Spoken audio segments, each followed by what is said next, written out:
Ang gagawin niyan, habang tumatakbo siya, hindi siya lumalayo sa stream or sa brooks. Ang gagawin niya, iinom siya ng mabilis, tapos tatakbo na naman. Pag siya medyo nakaramdam ng parang uhaw, takbo na naman siya pababa, iinom, then pabalik-balik na ganyan. Yung palang katawan ng pusa, once na siya ay may umaagos na dugo at uminom siya ng tubig, parang ang bilis mag-transform ng water into blood. Natidevelop din yung kanyang dugo, yung nawawalang dugo, napapalitan agad ng tubig na naiinom niya. Kapag hindi siya nakawala at hindi siya nakainom ng tubig, walang sala na siguradong siya ay lalapain at mamamatay. At napakabilis humilom ng sugat niya kung tuloy-tuloy ang inom ng tubig niya. Yan pala ay nagtitipo na agad sa atin na minsan tayo bilang Kristiyano o anak ng Diyos, kahit na anong ingat natin, nasasakman tayo ng kaaway. Ngunit, ipinapakita dito sa kasulatan na ito, sa kwento nito, na kahit pala dumarating ang panahon na tayo nalilingat at nasasakman, huwag kang lalayo sa tubig ng buhay. Amen ba? Amen. Huwag kang lalayo sa salita ng Diyos. Magpatuloy ka. Sabi nga sa mga kwento ng ibang mga medyo mag-preacher, mga father preacher. Kasi actually si Pastor ay, ang background pala niya, UPC. Alam mo, kaya gusto ko ito kaya sinabi ko, ma-encourage ko kayo. Sa asceticism, at saka sa prayer, ang mga UPC talagang grabing yan. Mag-puri, mag-pray. At ito encouragement ko sa inyo. Kaya sabi ko, ang commitment ko by Saturday, pupunta sila rito kasi pwedeng maampunan sila ng ganyan ng aking mga anak at mga apo. Tatandaan nyo, masasanay silang laging nagpupuri sa Panginoon. Na tuwing aawit, nakataas ang kamay. Na tuwing aawitan, binibigkas nila ang salita ng Diyos, ang awitin sa Panginoon. So bahagi yan ng ministeryo. So Pastor Ariel, huwag kang umalis.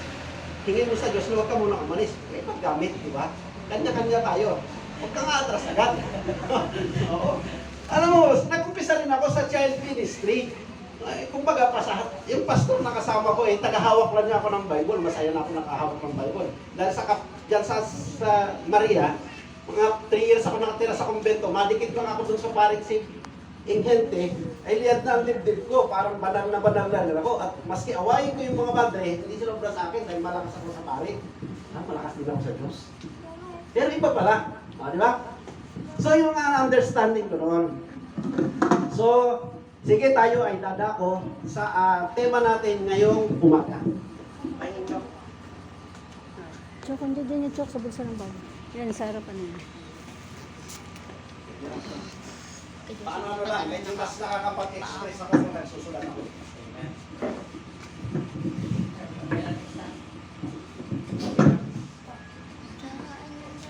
Ayun o, yung lagayan, Joseph, ayun.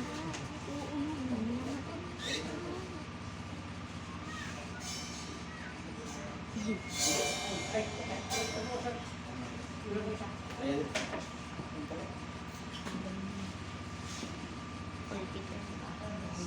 Okay.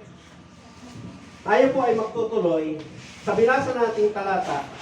Alam niyo ba, sa Old Testament, mayroong 7 feast na ibinigay ang Diyos, si Yahweh or si Jehovah, sa kanyang bayang Israel. Ito yung pinaka-importante ito. Sa mga susunod, kung mababaybay natin, ito habang tuloy-tuloy tayo, bahagi ito yung pag-aaral, makikita niyo yung pahayag ng Bible. Ano yung mga tinitipo at larawan sa Old Testament na pakikinabangan natin ngayong panahon? Sa kanila, ano pa sila? Kumbaga, literal nilang ginagawa ito. Parang ang buhay nila, ang kaligtasan nila nakabatay lang dito. At totoo naman. Kasi hindi pa reveal sa kanila kung sino itong 7 piyesta na to na sinatawag na 7 Feast of Jehovah. Nag-umpisa ito sa Passover. Passover. Number 2 is unleavened bread. Unleavened bread. Number 3 is first fruit. Number 4, at least napapamiliarize kayo rito. Basta ito, kasabihin sa inyo, lahat ito si Kristo. Ang kaganapan, nasa atin ngayon. So paano natin itatransform ito sa buhay natin? Yung kanilang literal na pinaggagawa. Let's say, yung katay ng kordero. Yung katay ng kordero, hindi ka na magkakatay ng kordero. Once na tuwing nagbubuklat ka ng Bible, kinakatay mo si Kristo. Amen ba? Amen. So, kaya sinasanay na pag may nagbabasa dito sa pulpito, huwag niyong ini-ignore. Hindi to review ka, paalala to, pagmamahal to. Pag may narinig kayong talata, magbuklat kayo ng Bible, kabilang ka sa nagkakatay kay Kristo. Ang sabi ni Kristo, dun sa huling sa Passover niya, sa first day of the unleavened bread, bago siya ipako sa cross o hulihin, pumunta sa Getsemani, sabi niya gano'n, malibang kainin niyo ang aking laman at inumin niyo ang aking dugo, wala kayong bahagi sa akin. He's not doing, he's making ang mga disciple na maging vampira. Hindi nila naintindihan yan, pero sa panahon natin, naintindihan natin. Kumakain tayo ng salita ng Diyos, si Kristos, anyo ng kordero, na kinakatay natin sa oras na ito. Itong bahagi ng pagsishare ko, ako muna ang naghahati. Pinapakain ko sa kanyo. Pero ang kailangan nyo, tuloy-tuloy kayong magbuklat at bakas para kayo mismo ay naghahati ng tinapay o ng kordero. Amen ba? Amen. So yung pang-apat is Pentecost. Pentecost. Number 5 is trumpets. Trumpets. Number 6 is atonement. Number 7 is the Feast of Tabernacles. At least mapamiliarize nyo kung loobin ng Panginoon, mababaybay natin yan. Unti-unti lang natin, kumbaga sabi ng taga-Baler, bibisang-pisangin lang natin. Unti-unti natin, in-scrutiny. Ito ang talagang batas na ibinigay ng Diyos ng gawing fiesta or feast, hindi yung fiesta ng San Roque, San ano, nadaya tayo. Yung mga fiesta ng San Leonardo, San Vicente Ferrer, nagawa ng mga paganong palitan yung tunay na fiesta ng Diyos sa Old Testament. So pag nagpipiesta sila ngayon, yung santo na, at ang mangyayari, yung sa mga piyestang yan sila, iba na ang ginagawa. Ang kanilang pagse-celebrate is pagan. Yung pagse-celebrate na ng mga pagano. Ang isa sa nadagdag dito sa binanggit na binasa natin sa Bible sa John 10:22 ay yung feast of dedication.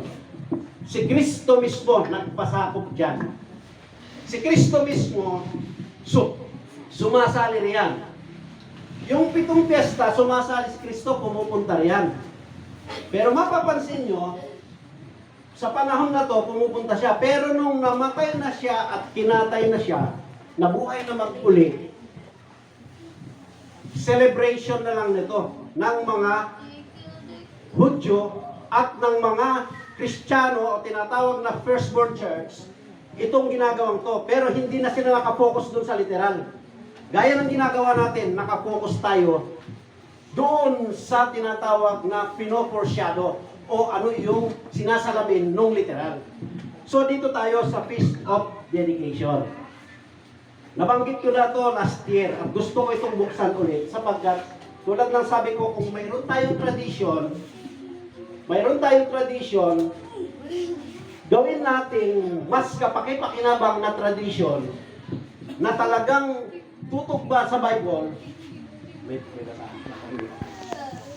Natutugma sa Bible yung ating ginagawang piyesta. So itong Feast of Dedication, magbibigay ako ng history. Hindi ko na pahabain to sa ano. Ang nangyari sa Israel, ganito. Walang saan.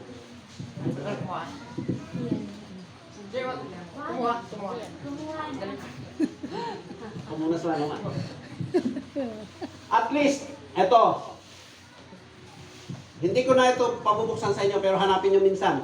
Sa Daniel 8. Alam nyo ba, binanggit ko na nakaraan, ito yung Calvary. Namatay si Kristo. Bago mamatay si Kristo, mayroong 434 years na ang Diyos hindi na nangungusap sa Israel sa katigasan ng kanilang ulo. Babaguhin ko ito. Salamat po. Ito yung istorya ng Israel. Ang istorya ng Israel, Nung pinatay nila si Kristo, kinat off sila ng Diyos sa biyaya. Tandaan nyo ha, ito yung history at sa Bible to. Parang walang kwenta kung pakinggan nyo. Pero yung Diyos na mayaman sa awa, alam mo yung lahat ng para sa plano niya sa Israel, sa ating ipinasa, tapos ini-ignore lang natin. Parang wala. Hindi dapat ganyan. Hindi dapat. So, anong nangyari sa kanila, doon sa panahon, nang huling sumula, nagbigay ng propeta ang Diyos na si Malakias, mapapansin nyo, naputol na ang Israel at wala ng propetang ibinigay ang Diyos. So, ang problema ng Israel ngayon, sanay sila na ang Israel, pag naniniwala lang sila sa propeta, hindi sila naniniwala kahit kanino. Paniniwalaan nila yung propeta. May mga Saduceo, may mga Pariseo, may mga eskriba na nag-interpret ng Bible, pero basta't sinabi ng propeta, amen sila riyan. Hindi sila tutul dyan. Ang problema na wala na ang propeta at huling-huli si Malakias. So nagkaroon ng katahimikan ng pahayag ng Diyos sa loob ng 400 years. Isipin mo, kumbaga sa kanila, hindi sila kinakausap ng Diyos.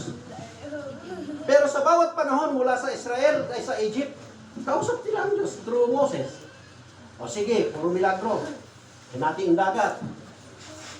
Mula pa sa ninuno nilang si Noah, nakaligtas yung 8 pamilya, 8 tao doon sa baha. Kay Joshua, talo ang mga kalaban. Maski kay Gideon. Sa history nila, walang puro milagro ang pinapakita sa kanilang Diyos. Puro pananagumpay. Salamin ninyo to ha, sa atin, mga kapatid. Salamin ninyo, ilang beses ka nagtagumpay. May talo ako pero mas malaking tagumpay ko eh. Tingnan nyo mabuti ha. Ipinapakita na sa mga historical event ng Old Testament yung mangyayari sa atin at pwede pang mangyari. Paano sila nagkulang? Paano yung dapat nilang gawin? Ano yung ating gagampanan ngayong huling panahon? Amen ba? Kanina nga sabi 8:30. 8:30 ba? 9:30. May daily saving time eh. Pero to, sabi ko kanina, gusto ko sumagot. Sa Katoliko, pag sinabi ng pare na alas 5 ang misa ng madaling araw, walang ano yan, walang tawad. Walang tawad.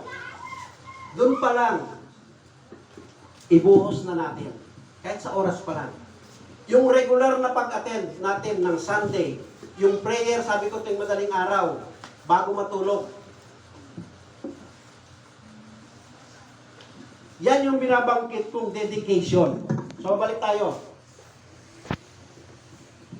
So, sa loob ng 434 years, hindi nangungusap ang Diyos. Hanggang sa dumating si John the Baptist. Pagdating ni John the Baptist, pinakilala itong Messiah. Nung ipakilala yung Messiah, pinatay pa. Ano nangyari? Pinutol ang biyaya sa Israel at ibinigay sa ating mga walang karapatang supposedly. Mga walang kwenta. Ang tingin lang sa atin ng mga Israelita, yung talagang mga na Israel, mga Orthodox, aso lang tayo. Ang tingin lang nila sa atin, singaw sa lupa. Goyim ang term nila. Singaw ka lang, hindi ka tao. Ang tao kami lang. Tingnan nyo kung gaano kababang uri. Pero tayong mga walang kwenta sa tingin nila, siya pala ang itinaas ng Diyos. Dahil sa pagkilala natin doon sa hindi nila kinalalang Messiah. So itong Messiah ito, sa Feast of Dedication, pumupunta siya. Ano yung dedication na ginagawa nila? Nang lumaya sa Babylonian captivity ang Israel, nagtayo sila ng templo sa pamamagitan ni Ezra at Zerubbabel. Naghahandog sila riyan. Hanggang sa nawala na ang propeta. Hindi na nagbigay kundi kay Malakias lang. So dumating ang panahon, pag binasa niyo ang Daniel 8, binanggit ko itong nakarang taon. Sa Daniel 8, may tinatawag dito na little horn. Historically, lumalabas ito si Antiochus Epiphanes IV. Epiphanes IV. Alam mo ang ginawa niya noon sa napaka iniingat-ingatang templo. Ang unang templo ay yung kay Solomon. Nasira yan.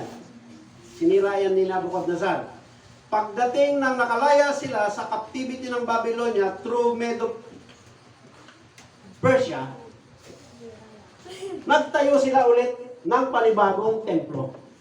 Alam niyo ba yung templo, sa loob niyan, ay ganito ang forma sa top view. Sa mga nakakati, mayroong ganyan. Mayroon dito, ito yung veil. Ito yung veil na, veil? Ano ba eh? Parang kortina. Tabing. Ito yung outer court, holy place, ito yung most holy place. Alam niyo bang nagtitipo at larawan itong tabernakulong ito sa atin mismo? Yung spirit, soul, and body natin. Kahit ulit-ulitin ko to, at least napapamiliarize ko. Bakit pala may templo na pumapasok? Pagpasok, mayroong most holy place at mayroong most holy place. Yung templo, tabernacle, ipinapakita na yung tao na kung paano sa Old Testament, bumababa ang Diyos dito, at pag nalugod siya, yung kanyang glory, babalutan niya itong buong templo, matatanaw yan sa malayo. Pag magpupuri sila roon, nakikita ng mga tao, ay, nandun ang Diyos, nandun sa tabernakulo. Kasi kitang-kita nila, yung Shekinah glory, nababalutan yung buong iglesia, yung buong tabernakulo. Yan ay nagpapakita na darating ang panahon, o tayo mismo, na pag bumaba ang Espiritu ng Diyos sa atin, tayo ay maluluwalhati yung Diyos. Babalutan niya tayo ng kanyang kapangyarihan. Amen ba? Amen. So yun na pinapakita. Lahat ng mga bagay doon sa literal sa Old Testament, may ipinapakita at naka-focus yan sa atin sa huling panahon. Alam mo, sabi ko, Lord, I give you my heart. Alam mo yung pag naalala mo lang yun, hindi pala ganun. Ang haba-haba ng kwentong ginawa mula kay Adan hanggang sa naputol ang Israel. Grabe ang parang pagtitiis ng Diyos. Tapos yung biyaya niya sa mga pinagtiisan niya, kinuha pa niya dahil talagang matigas ang ulo. Ipinasa sa atin na walang kahirap-hirap. Hindi na natin naranasan yung dinaanan ng mga forefathers natin, ng mga propeta. At maging sa New Testament, hindi na natin dinaanan yung hirap ng mga naunang mga Kristiyano na kinakatay ng mga Romans. Tayo uupo na lang. So paano? Dito tayo papasok. So anong nangyari kay Antiochus, doon sa templong itinayo rito sa panahon ng 400, siguro mga 2nd BC yan. 2 years to 2 century bago dumating si Kristo, ipanganak si Kristo, may itinayo yung templong iyan, dinumihan nitong sa Antiochus Epiphanes. Ang ginawa niya parang harem. Ginawa niyang talagang binastos niya yung bahay-sambahan. Yung mga Hudyo, umiiyak talaga sila. Umiiyak sila sapagkat yung banal na kanilang templo na pinagdarausan ng pagsampa nila sa Panginoon ay dinumihan ng isang pagano o ng isang hentil. So, nag-revolt sila. Diretso ko, huwag tayong pumayag na ang pamilya natin. Ang loob ng tahanan natin ay nade-defile ng kaaway. Amen ba? Maski sarili natin, huwag tayong kakagat sa mga worldly things. Yung mga kinaalok ng sanlibutan na ito na parang maginhawa.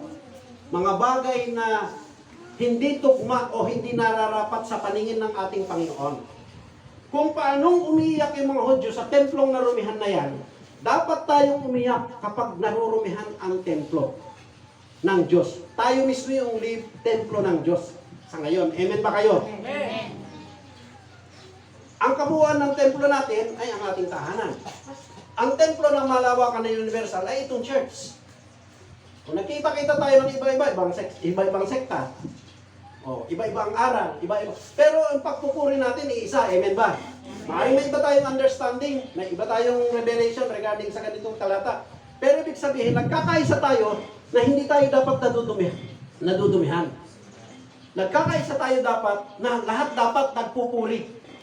Bata at matanda sa nasasakupan na tahanan ng Diyos. Amen ba? Amen. So, dumating ang panahon, sa loob ng panahon na yan, alam mo ang ginawa ni sino tatay nila? 5 magkakapatid Ako gusto ko Maccabees. Yung Maccabees, Maccabees. yung tatay nila. Si Matatias, si Judas, si Jonathan. May mga anak siyang 5 na lalaki. Alam mo, naubos yung mga anak niya sa pakikipaglaban dito sa paganong ito na si, at kukunti sila, ha? Milagro ng Diyos yan. Hindi na sila kinakausap ng Diyos, pero ang totoo dyan, iningatan pa rin sila. Isipin mo, kumbaga, ang labanan, 1:8. 8 pagano ng mga tauhan ni Antiochus Epiphanes, laban sa isang Israelita. Nanalo sila, nagmilagro. Kinasihan pa rin sila ng Diyos kahit pasuwayin sila, kahit ayaw silang kausapin. Kumbaga sa isang magulang, marami ka ng atraso sa akin, hindi na kita mahal. Pero sinisingitan mo pa rin ng mga konting ilagyan mo pa rin ng pabulsar pag umalis. Ay, para may panggastos ka. Paano sa magulang ganyan? Yung Diyos ganyan ang ginawa sa Israel. Pero ang kagandahan nito, yung 5 niyang anak, gusto ko ito maging encouragement sa inyo. Gaya nung alok dito na magkaroon ting Saturday. Huwag kayong magdalawang isip dito. Ito ay ano ko sa inyo mga kapatid. Ano ko sa ito sa inyo. Panawagan ko ito sa inyo sa pangalan ng Panginoon. Huwag kayong magdalawang isip na kung paano si Matatias, yung anak niyang 5, namatay yung isa, pangalawa, 3, ang natira ata, 2 o 3. Inilaban niya. Namatay yung kanyang mga anak sa paglilingkod para ipaglaban na huwag marumihan ang templo. Na huwag magpatuloy na dumihan ni Antiochus.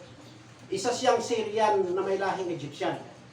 Galing sa lahi ni Seleucus at saka ni Ptolemy. Ngayon, ganun din sa atin. Ituloy-tuloy natin na i-dedicate yung anak natin at yung panawagan ngayong umaga regarding nasususugan yung aking iniisip. Parang tinatamad nga ako minsan, pero hindi ako dapat tamarin. Kasi maraming mga pamilya rito, mga anak natin, ang dapat maihandog sa Panginoon upang sa ganoon maging warrior ng Diyos. Hindi barilan, hindi tagahan.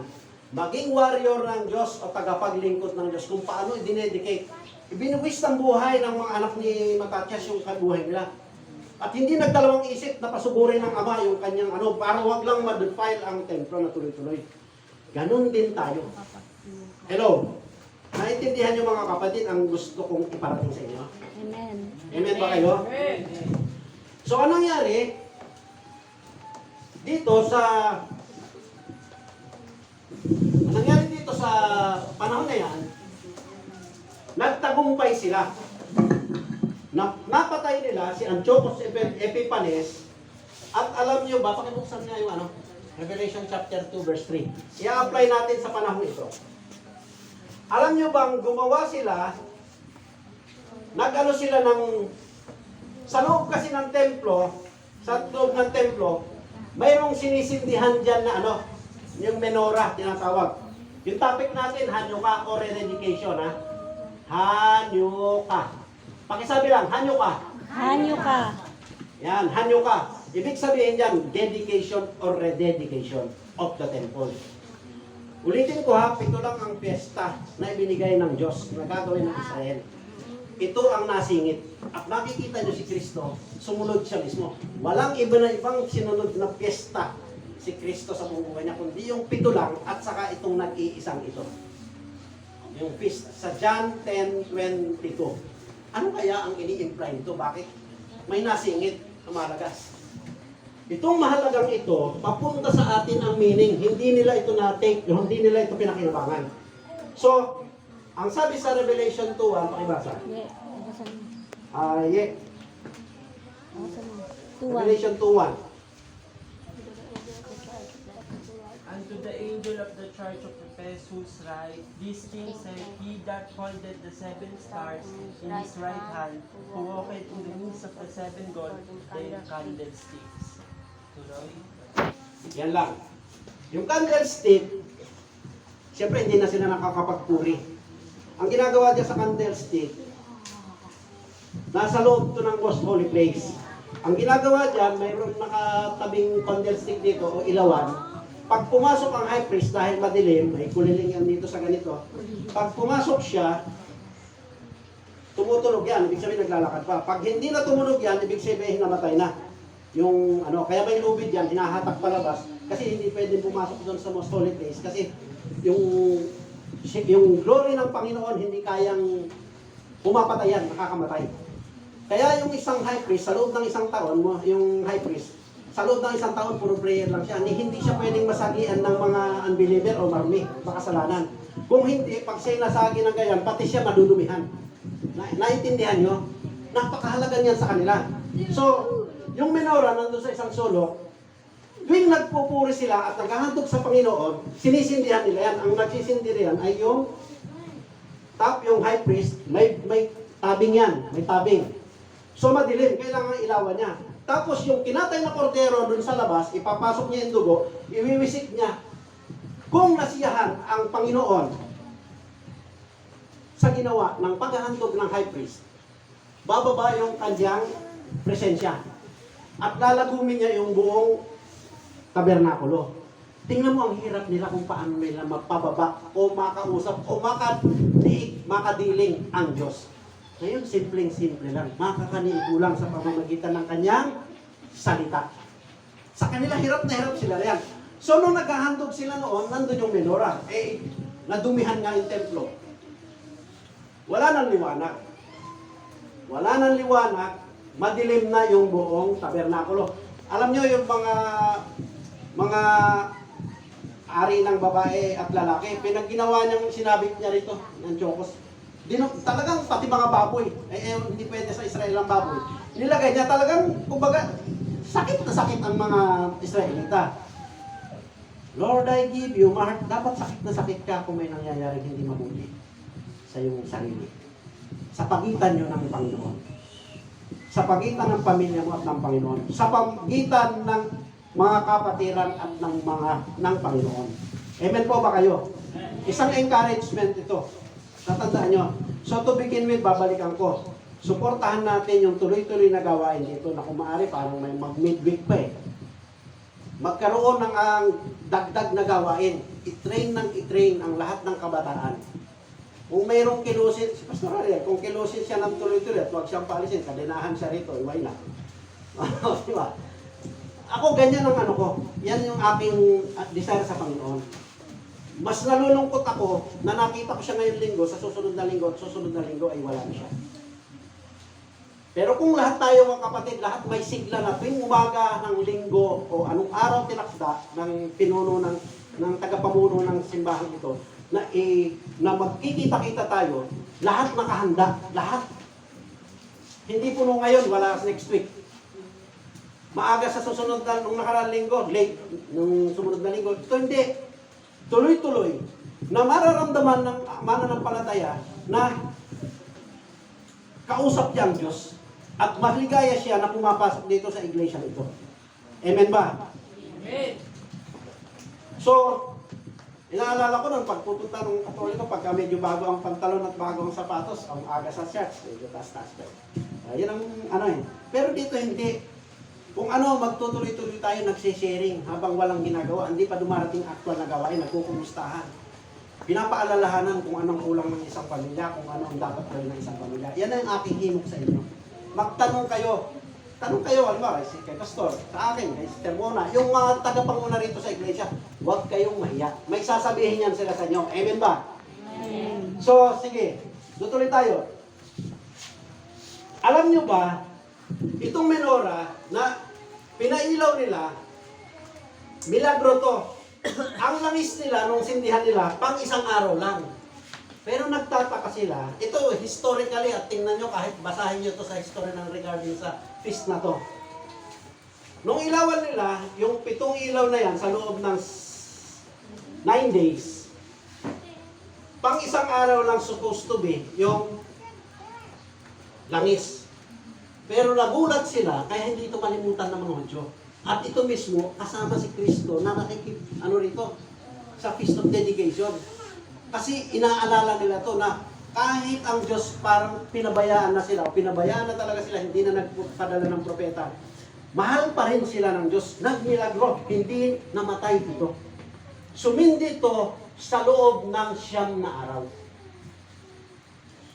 Sumilaw siya ng 9 na araw. So, literal yan. Literal. Pero ito ay nagsisimbolo sa panahon natin. Tingnan mo na sa binasa, Revelation chapter 2 verse 1. Si Kristo ay naglalakad sa gitna ng iglesia. Hawak daw ng alin? Yung candlestick. Hindi literal yan. Nabivision lang ni John the Beloved in 96 AD. Na nakikita niya parang panoramic view. na dumadaan, uy, nakita ko yung anak ng tao. Anong nakasulat doon sa Revelation 21? Yeah. Ulitin mo. Buksan nyo rin yung Bible para mapamiliarize kayo. Ang angkel ng iglesia sa Efeso ay isulat mo, ang mga bagay na ito ay sinasabi na may hawak ng 7 bituin sa kanyang kanang kamay na iyong lumalakad sa gitna ng 7 kanilang ginto. Hindi ko na ma-drawing. Hawak-hawak ni Kristo, sinisimbolize yung local church ng Ephesus doon sa Asia Minor, yung panahon natin ngayon, na 7 iglesia ng kapanahunan, na si Kristo naglalakad. Siya yung high priest. Kung paano sinabi ko kanina, sa tabernakulo sa Old Testament, papasok yung high priest, papasok sa most holy place, hawak-hawak niya, sarado yung